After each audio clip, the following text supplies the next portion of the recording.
that shoulder more, loosen the pressure in your chest. Drop. Yeah. That was a big one. Yeah. Oh, I didn't know my neck could do that.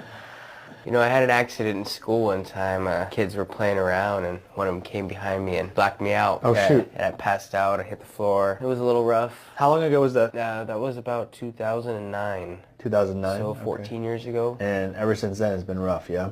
Yes. So you have neck pain, lower back pain, headaches, migraines too? Headaches constantly, yes. At least one a day. Wow. Sometimes they last for an hour or two, and sometimes they last for days. On a scale from 0 to 10, 10 being the worst, how would you feel like your body is? About an 11. God. In all seriousness, you're really needing this. Yes, sir. For sure. What's the one thing that you wish you could do? Enjoy life, enjoy my kids a lot more, and really get out there with them more. Be a good father, right? Yes.